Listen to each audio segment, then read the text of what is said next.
Diante da importância do setor de serviços e da existência de certas especificidades na gestão da cadeia de suprimento neste setor, este vídeo tem como objetivo apresentar as atividades e práticas operacionais logísticas de organizações de serviços voltadas ao mercado cultural. O filme pode ser entendido como um produto de curto ciclo de vida e que necessita recuperar seu investimento num pequeno período de tempo. Estes elementos fazem com que o sucesso do filme dependa enormemente do seu desempenho nas salas de cinema. Assim sendo, as exibidoras, foco deste trabalho, têm um papel relevante na cadeia cinematográfica. As especificidades em uma cadeia de fornecimento de serviços surgem a partir das características diferenciadoras dos serviços em relação aos bens, como, por exemplo, intangibilidade, impossibilidade de estoque, entre outros. A maior diferença dos serviços não permite uma maior padronização dos mesmos.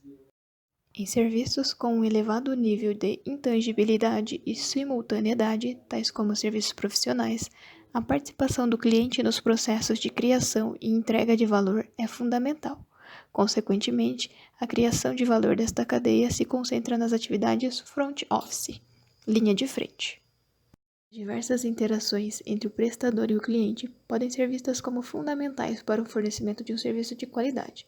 Portanto, estas devem ser adequadamente geridas pelo fornecedor. Muitas das vezes, os clientes participam na produção dos serviços e eles próprios ou seus pertences são alterados durante a entrega dos mesmos. Para que a gestão da cadeia de suprimentos seja efetivada, uma série de atividades deve ser conduzidas pelos diversos setores e pessoas existentes nas organizações. Algumas dessas atividades são de caráter estratégico. Estas podem ser agrupadas em 3 categorias: suprimento, apoio à produção e atendimento ao cliente. A indústria cinematográfica, antes considerada uma arte, hoje tem de ser vista como um produto industrial, pois necessita de um capital elevado para a produção. Até as janelas de distribuição, começando nas salas de cinema, depois locação e vendas do DVD, televisão por assinatura, televisão aberta e até mídias digitais. Esta indústria pode ser dividida em 3 partes, que envolve a produção, onde tem a maior mão de obra técnica, a geração do produto e responsável pelo equilíbrio econômico, a distribuição, que faz com que o filme chegue no mercado, e a exibição, que é o contato com o cliente final. É o mais capitalizado e é o que traz o retorno do investimento. São dados da Ancine, Agência Nacional do Cinema, que na área da exibição existe uma grande concentração no eixo Sudeste-Sul, com 72,9% das 2.678 salas do país e que 3 empresas obtêm cerca de 34% do número de salas existentes. Nesta tabela, vemos 10 maiores exibidoras do país, com destaque para o Cinemark, que tem 19,53%, equivalente a 523 salas, que junto com Cinépolis e Severiano Ribeiro, formam os 3 principais cinemas do país. Foi realizado um estudo na cidade de Belo Horizonte, onde possui 12 complexos de cinemas, com 68 salas no total. Foram analisadas 3 empresas nominadas Alfa, Beta e Gama. Estas obtêm um total de 50 salas. Foi feita uma análise tendo como critério a acessibilidade e a conveniência.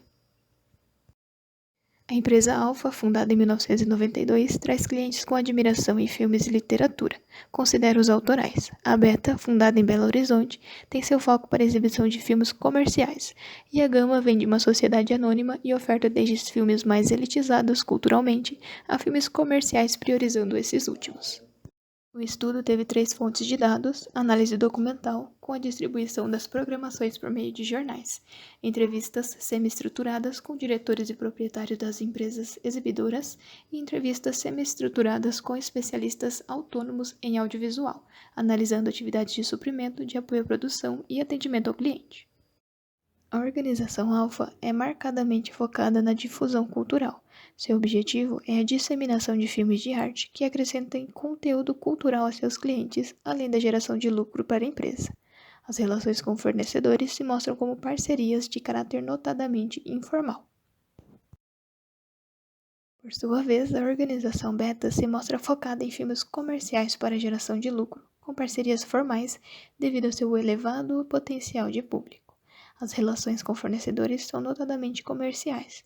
Os contratos estabelecidos são cumpridos, não existindo muita margem a possíveis negociações. Já a organização Gama também apresenta foco explícito nas receitas. Assim, as decisões são baseadas na possibilidade de obter lucro. Para tal, o foco da empresa é a exibição principalmente de filmes comerciais.